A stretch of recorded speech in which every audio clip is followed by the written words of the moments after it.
Russian drones are consistently hitting infrastructure targets and are crushing the morale in Ukraine. They're now forcing Kiev to pull back the US-provided Abrams battle tanks.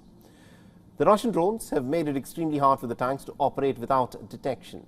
The US sent as many as about 31 Abrams to Ukraine in January last year after an aggressive campaign by Kiev. The tanks cost about $10 million apiece. Ukraine had further argued that they were vital to breach the Russian lines, but the battlefield has changed substantially. And since then, Russian surveillance drones and hunter-killer drones have made it extremely hard for Ukraine to protect the tanks. The Russian drones detect the Abrams tanks and other armored vehicles, neutralizing their potential that Ukraine was banking on. The 5 of the 31 tanks have already succumbed to the Russian attacks. In fact, a senior defense official said that there is no open ground to drive across without fear of detection. The tanks have thereby been moved from the front lines, and the United States will now work with the Ukrainians to reset their tactics. After announcing that it will provide Kiev with the Abrams tanks in 2023, the United States had started training the Ukrainians at a base in Germany on maintaining and also operating them. They also taught the Ukrainians their use in combined arms warfare. In combined arms warfare, the tanks operate as part of the system of advancing armored forces, coordinating movements with overhead offensive fires, infantry troops and air assets. However, Ukraine has only employed the tanks in a limited fashion. It has not made combined arms warfare a part of its operations.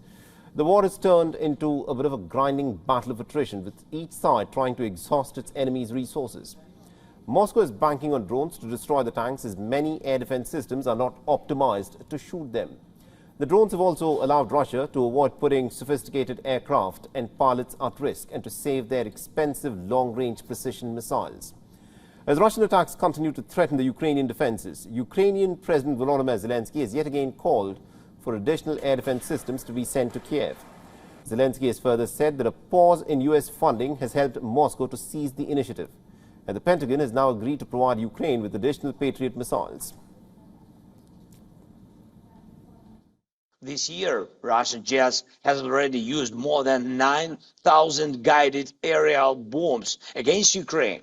And we need the ability to shoot down their combat aircraft so that they do not approach our positions and borders. It is possible. It is just as possible as giving protection to the cities of Ukraine from Russian rockets. We urgently need Patriot systems and missiles for them. This is what can and should save lives right now. Meanwhile, Moscow is targeting Ukraine's energy infrastructure, and according to Russia, its troops have attacked Ukraine's railways to disrupt the military supplies. Amongst other targets, they're also attacking Ukrainian military trains, anti-artillery radars and unmanned aerial vehicle control points. Russia has also pounded the energy infrastructure in western and central Ukraine. Due to the escalation of Russian strikes, Poland and other NATO nations are scrambling their aircraft to be combat ready. An advisory has been issued stating that residents in the southeastern part of the country could experience some high levels of noise.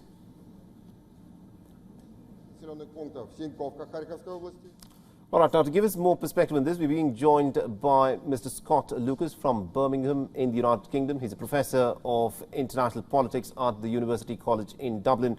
Professor Lucas, thank you very much indeed, sir, for joining us here on this broadcast on WION.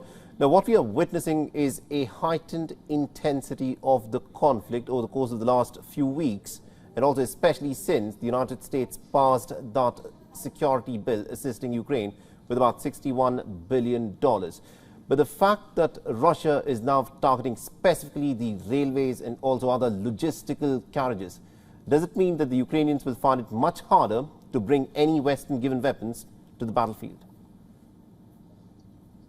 Both sides have found it difficult on the front lines. You mentioned, for example, the difficulties that the Ukrainians have had using US-supplied tanks and tanks supplied by other countries because of the use of drones on the battlefield. That goes both ways. The Russians have lost hundreds of tanks since last October as they've gained a limited amount of ground in eastern Ukraine in these very grinding offensives that they've been pursuing. So I think the reality is, in that one aspect of the war on the front lines, you know, as you put it very, very well, there really isn't that much more movement, and you're talking more about a battle of attrition which takes place. But it's in that wider battle that we see beyond the front lines, that I think the key developments occur over the next few months. I think immediately you can think about Russia continuing with those missile and drone attacks, indeed increasing them on energy infrastructure and on civilian areas, trying to break both Ukraine's energy grid and the will to resist. But at the same time, that Ukraine's been able to strike far behind the Russian front lines, and indeed in the last few hours, hitting a military air base and hitting at least one more oil refinery. What I think will be the significant feature to watch in the next few months is this shift in aid that has taken place. You mentioned the US aid, which is not just $61 billion, it's $61 billion after a 6.5-month blockade by Trumpist and hard-right Republicans. And also there's a significant increase in European aid, including an initiative for many more artillery shells for Ukraine, which is the area where Russia has its biggest advantage right now. Right, and also considering that the United States now appears to be more open to provide Ukraine with these long-range missiles, the ATACMS, with a range of about 300 kilometers, which can be used to strike inside the Russian territory.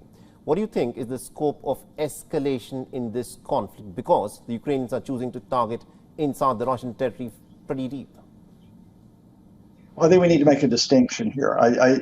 The Biden administration is still saying that those longer range missiles up to 300 kilometers will be used on Russian occupied territory. In other words, that's Ukrainian territory, that the missiles will not be used inside Russia. But of course, what Ukraine has had for months is they've had missiles, long range missiles supplied by France and the United Kingdom, which have been used inside Russia.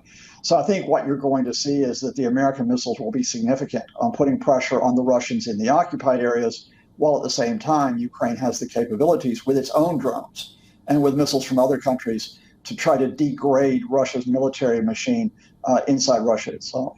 All right, we'll have to leave it there. Thank you very much indeed, Professor Lucas, for joining us and getting us those insights there. Thank you. For all the latest news, download the WION app and subscribe to our YouTube channel.